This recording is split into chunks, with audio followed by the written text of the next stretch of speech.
अस्सलाम वालेकुम स्टूडेंट्स। हिन वक्त जी टॉपिक आहे हेज़नबर्ग अनसर्टेनिटी प्रिंसिपल या हेज़नबर्ग इनडिटरमाइनेसी प्रिंसिपल। हिन प्रिंसिपल खे 1925 में इंट्रोड्यूस करायो वियो। ही चवे छा थो, according to this principle it was not possible to determine position and momentum of smaller particle like electron simultaneously। Electron या इलेक्ट्रॉन जड़ा नंढड़न पार्टिकल जी पोजीशन ऐं मोमेंटम ॿिन्ही खे हिक ई वक़्तु एग्जैक्टली डिटरमाइन नथो करे सघिजे। मैथमेटिकल टर्म्स में ही प्रिंसिपल चवे थो product of uncertainties of change in momentum and change in position of electron was equal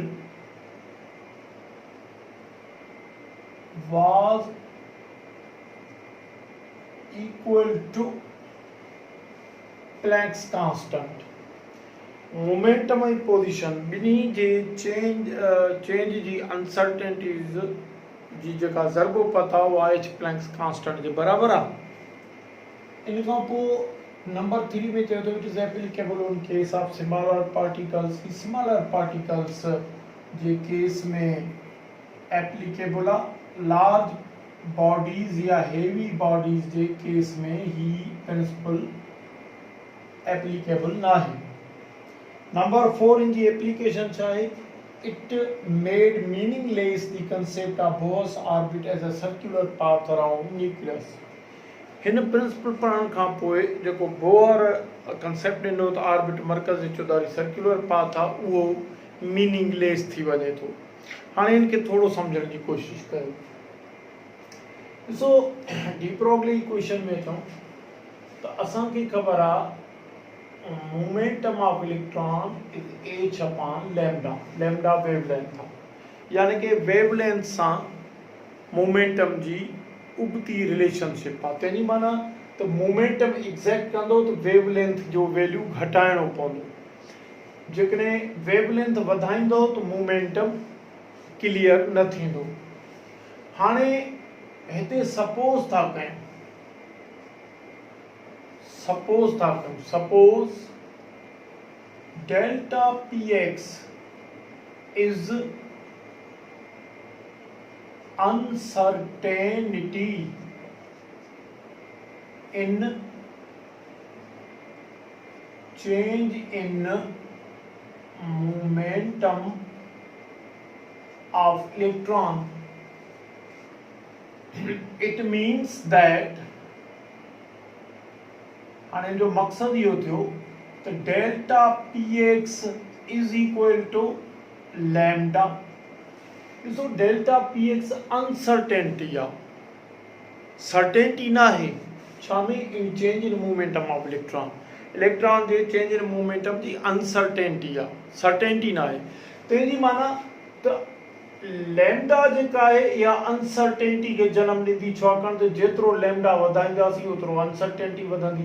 तंहिंजी माना त जेको शक आहे, अनसर्टेनिटी आहे, डेल्टा px उहा लैम्डा ते डायरेक्टली रिलेटेड आहे। माना जेतिरी लैम्डा वधाईंदो ओतिरो अनसर्टेनिटी इन मोमेंटम वधंदी, त मोमेंटम ओतिरो अनक्लियर थींदो। ठीक अहिड़े नमूने सां इन सेम वे जेको पोजीशन आहे हिते in the same way suppose था कयूं delta x is uncertainty in change in position of electron जी change in position जी determination में डेल्टा x जेका है वह uncertainty आहे। तंहिंजी माना त uncertainty in position is h upon lambda। छाकाणि त लैम्डा जी पोजीशन सां डायरेक्ट रिलेशनशिप आहे।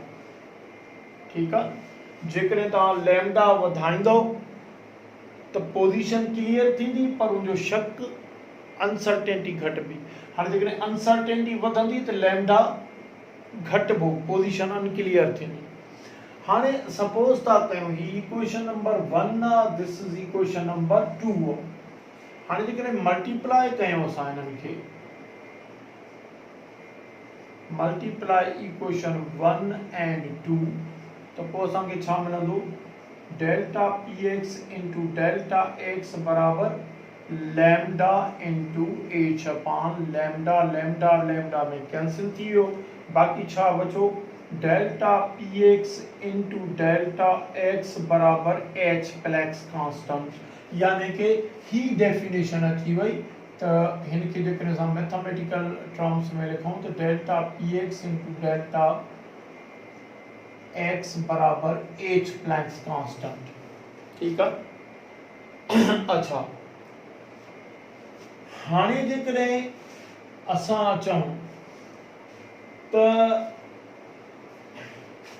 हिते क्वेश्चन ते अचूं, if delta P x is 0, तो इन जो मकसद छा थियो, इन जो मकसद थियो तो momentum exactly determined, momentum exact थियो, छो जो शक 0 थियो, तो को डेल्टा एक्स केतिरो थींदो, याद करे छॾियो असां छा कंदासीं हिते, डेल्टा एक्स यानी कि पोजीशन में जी डिटर्मिनेशन में अनसर्टेनिटी, पोजीशन जी जेका अनसर्टेनिटी आहे उहा किथे विधी, असां लिखंदासीं एच अपान 0 यानी 6.625 इंटू 10⁻³ जॉल सेकंड अपान 0, ही छॾाईंदो ही जवाब ईंदो इन्फिनाइट। तंहिंजी माना तो हिक जे शक के 0 कंदासीं, हिक के एग्जैक्ट कंदासीं तो ॿियो ओतिरो, ॿिए जो शक ओतिरो तमामु घणो थी वेंदो। तो ही जेको चवे थो तो पोजीशन ऐं मोमेंटम, पोजीशन ऐं मोमेंटम ॿिन्ही खे, इलेक्ट्रॉन जी ॿिन्ही खे असां हिक ई वक़्तु एग्जैक्टली डिटरमाइन नथा करे सघूं, तो इनखे असां ईअं बि चई सघूं था तो मोमेंटम ऐं पोजीशन जे शकनि खे असां ॿिन्ही वक़्तु 0 नथा करे सघूं। हिकिड़े जे शक के 0 कंदासीं तो ॿिए जो शक लामहदूद थी वेंदो, ठीकु आहे। ऐं थिए बि छो न, छाकाणि त हिकिड़े जो शक लैम्डा वधाइण सां घटाइजे थो, ॿिए जे शक के लैम्डा घटाइण सां और वधाइण सां घटाइजे थो, हिकिड़े जे शक के लैम्डा वधाइण सां वधाइजे थो। तो हिकिड़े जो शक जेकॾहिं तव्हां लैम्डा वधाए घटाईंदव तो ॿिए जो शक वधी वेंदो।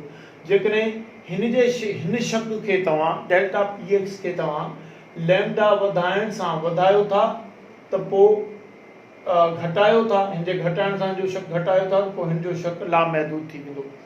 तो हिन खे असां ईअं बि चई था सघूं त it was not possible to make uncertainty of momentum and position of electron 0 at the same time. Electron जी पोजीशन ऐं मोमेंटम ॿिन्ही जे शकनि खे हिक वक़्तु 0 नथो करे सघिजे। हिक जे शक के 0 कंदो, ॿिए जो शक लामहदूद थी वेंदो। जेकॾहिं ॾिसो असां मोमेंटम जे शक के 0 कयो आहे तो पोजीशन जो शक इन्फिनाइट ते थी वियो आहे। जेकॾहिं पोजीशन जे शक के 0 कंदासीं तो मोमेंटम जो शक इन्फिनाइट ते हलियो वेंदो, छाकाणि त हिकिड़े जो शक लैम्डा जे जेको आहे सो घटाइण सां घटिबो, ॿिए जो शक लैम्डा वधाइण सां घटिबो। ॿिन्ही शकनि खे हिक ई वक़्तु 0 नथो करे सघिजे, माना ॿिन्ही खे पोजीशन ऐं मोमेंटम ऑफ इलेक्ट्रॉन खे हिक ई वक़्तु एग्जैक्टली डिटरमाइन नथो करे सघिजे। अच्छा, हाणे it is applicable only in case of similar particles. Number 4, it made meaningless the concept of Bohr's orbit as a circular path around nucleus. ॾिसो जेकॾहिं असां मञूं खणी त जेकॾहिं बोहर्स ऑर्बिट ते असां अचूं, उनखे मञूं खणी त इहो सर्क्यूलर आहे, त पोइ यादि करे छॾियो जेकॾहिं ऑर्बिट सर्क्यूलर आहे तो पोइ इलेक्ट्रॉन हिन सर्क्यूलर न्यूक्लियस जो चौधारी हिन सर्क्यूलर ऑर्बिट में रिवॉल्विंग कंदो। हाणे इलेक्ट्रॉन हिते रिवॉल्विंग थो करे, इलेक्ट्रॉन खे मास भी आहे, वेलोसिटी भी आहे, त इलेक्ट्रॉन खे मोमेंटम भी हूंदो ऐं असां उनखे सर्कुलर पाथ में ॾिसंदासीं। चवण जो मक़सदु आहे त पोइ हिन जी मीनिंग छा थी? हिन जी मीनिंग इहा थी, सर्कुलर ऑर्बिट जी मीनिंग इहा थी, कहिड़ी थी त position and momentum of electron both can be determined at same time। जेकॾहिं वाकई इलेक्ट्रॉन जो ऑर्बिट सर्कुलर आहे त पोइ असां इलेक्ट्रॉन जे मोमेंटम ऐं पोजीशन ॿिन्ही खे हिकु ई वक़्तु डिटरमाइन करे सघूं था।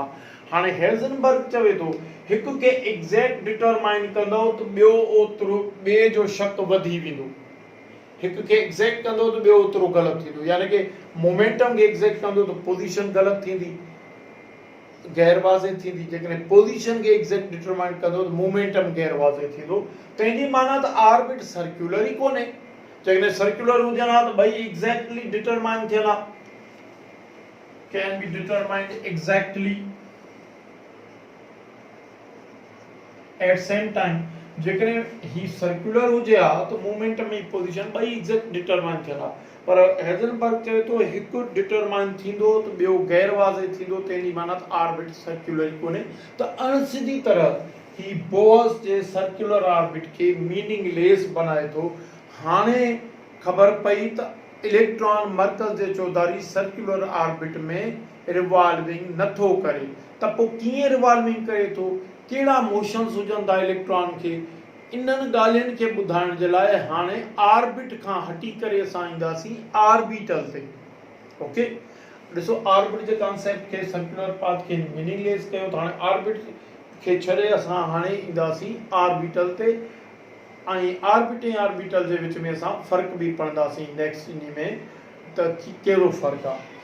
अच्छा, उन खां पोइ ही जेको नंबर 3 आहे, नंबर 3 में चवे थो it is applicable only in case of smaller particles. ॾिसो इन जे लाइ मूंखे थोरो ड्राइणो पवंदो, तव्हां जेकॾहिं नोट कयो त करे वठो। ॾिसो बाबा, हाणे तव्हांखे ख़बर आहे त असां इलेक्ट्रॉन या कंहिं बि लिटिल पार्टिकल खे ॾिसूं कोन था, पोइ उन जे तिरुनि जे मोमेंटम या पोजीशन खे डिटरमाइन करण लाइ असां वेवलेंथ ऑफ लाइट यूज़ कंदासीं।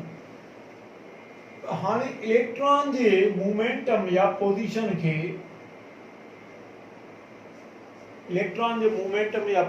खे असां केतिरी वेवलेंथ इस्तेमालु कयूं डिटरमाइन करण लाइ, इलेक्ट्रॉन जे मोमेंटम खे डिटरमाइन करण लाइ केतिरी वेवलेंथ, केतिरे साइज़ जी वेवलेंथ यूज़ कयूं, छाकाणि त विज़िबल लाइट में 7 वेवलेंथ्स आहिनि, त असां कहिड़ी वेवलेंथ यूज़ कयूं, त उन लाइ असांखे ही इक्वेशन ॿुधाईंदी।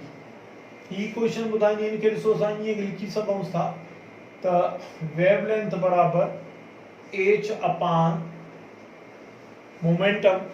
हाणे इलेक्ट्रॉन लाइ हे वैल्यू विझूं 6.625 10⁻34 joule second upon mass of electron 9.1 into 10 power just a minute।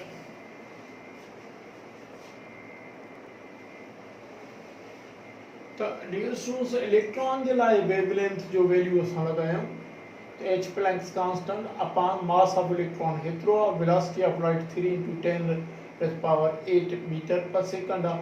हाणे की छॾाईंदासीं ही तक़रीबन जेको ऑर्डर ईंदो 10⁻⁻10 मीटर ते ईंदो। तंहिंजी माना त असांखे एतिरी वेवलेंथ खपे इलेक्ट्रॉन जे मूवमेंटम खे डिटरमाइन करण लाइ। त it is sufficient value of lambda to determine the momentum of electron. पर जेकॾहिं असां हिते in case of 5 kg body लाइ इहो यूज़ कयूं त पोइ ही थींदो वञे 6.625 into 10⁻³ joules second upon 5 kg into 3 into 10⁸ metre per second हाणे छॾाईंदासीं कि तक़रीबन 10⁻29 जे ऑर्डर ते ईंदो। माना ही जेका वेवलेंथ जो वैल्यू आहे इज़ नॉट सफिशिएंट, ही सफिशिएंट ई न आहे to determine the momentum of 5 kg body. हाणे 5 kg बॉडी ते जेकॾहिं हेतिरी वेवलेंथ असां हणंदासीं त उनजे मोमेंटम में का बि चेंज ई न ईंदी। लिहाज़ा छाकाणि त ही principle use of wavelength of light ते आहे, हिन में असां वेवलेंथ ऑफ लाइट यूज़ कयूं था ऐं हेवी बॉडी जे लाइ इहा वेवलेंथ ऑफ लाइट इनसफिशिएंट अचे थी, न त इहा इन जी पोजीशन खे डिटरमाइन करण में कमु अचे थी, न इहा वेवलेंथ जे मोमेंटम खे डिटरमाइन करण में कमु अचे थी। त पोइ इन्ही जे करे ई यादि करे छॾियो त स्मॉलर पार्टिकल जीअं इलेक्ट्रॉन आहे, प्रोटॉन आहे, एटम आहे, आयन आहे, मॉलिक्यूल आहे, उन्ही जे लाइ त ही असां अप्लाई करे सघूं था नंबर 3 में जेका पॉइंट आहे। पर हेवी बॉडी जे केस में ही प्रिंसिपल एप्लीकेबल न आहे।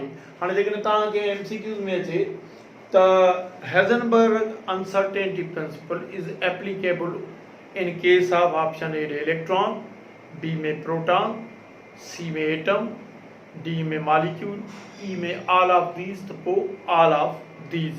अच्छा, या तव्हांखे ॾे हू made meaningless the concept of circular Bohr circular orbit around nucleus, तो उनजो सही जवाब आहे हेज़नबर्ग अनसर्टेनिटी प्रिंसिपल। यादि करे छॾियो त ही जेके असां इक्वेशन ड्राइव कई आहे इहा बि वेवलेंथ जे हिसाब सां ड्राइव कई आहे, छाकाणि त इलेक्ट्रॉन नंढिड़ो पार्टिकल आहे, असां उनजे लाइ वेवलेंथ यूज़ कंदा आहियूं। ठीकु आहे, तो असां वेवलेंथ यूज़ कंदासीं उनजी मोमेंटम या पोजीशन खे डिटरमाइन करण लाइ। हाणे उन मां असांखे ही तव्हांखे मां सम्झाए चुको आहियां, ही इक्वेशन मिलंदी जेको असांखे नंबर 2 में हिते चयो पियो change in product of change in momentum and change in position of electron is equal to H Planck's constant। So ही हेज़नबर्ग अनसर्टेनिटी प्रिंसिपल हो। हाणे असां पढ़ंदासीं त ऑर्बिट ऐं ऑर्बिटल में फ़र्क़ु कहिड़ो आहे।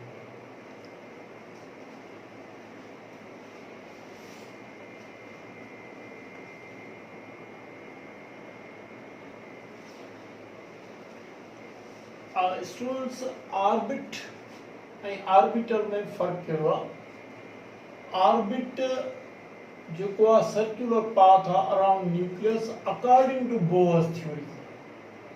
ठीकु आहे, हिन जो कंसेप्ट अकॉर्डिंग टू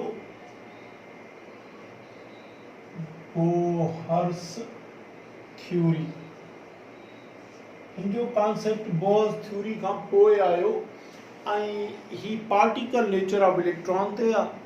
हिन मुताबिक़ ऑर्बिट सर्कुलर पाथ आहे, यानी कि इलेक्ट्रॉन हिते पार्टिकल आहे ऐं मर्कज़ जे चौधारी सर्कुलर पाथ में रिवॉल्विंग करे थो, इहो सर्कुलर पाथ ऑर्बिट आहे। अच्छा, ही जेको ऑर्बिटल आहे इहो सर्कुलर पाथ न आहे, इहो छा आहे? It is the region around nucleus where the mathematical probability of finding of electron is maximum।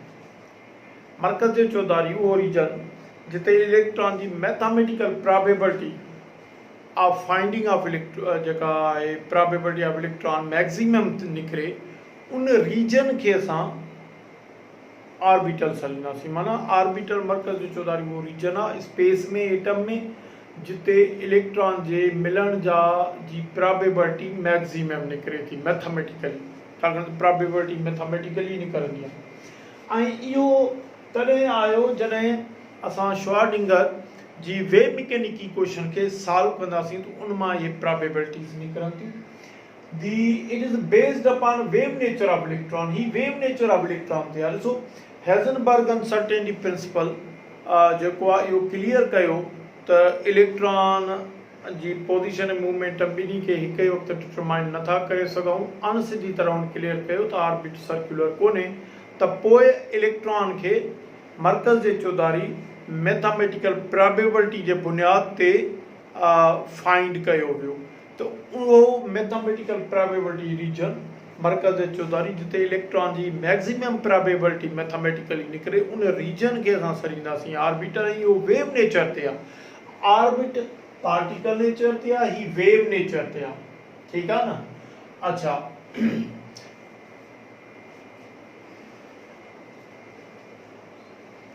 हाणे जेकॾहिं तव्हांखे MCQs ॾे त which is based upon wave nature of electron, orbital या orbit po orbital, which is based upon particle nature of electron तो po orbit या orbital. सही जवाब थींदो orbit. orbit खे ई असां चवंदा आहियूं शेल. ठीकु आहे. ऐं इन खे ई असां सॾींदा आहियूं एनर्जी लेवल. छाकाणि त it has definite value, definite energy value. उनजे करे असां इनखे एनर्जी लेवल बि सॾींदासीं.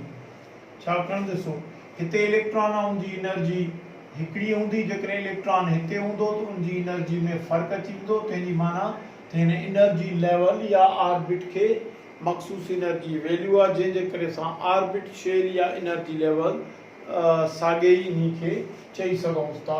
त साॻी एनर्जी लेवल खे ऑर्बिट चई सघूं था, शेल बि.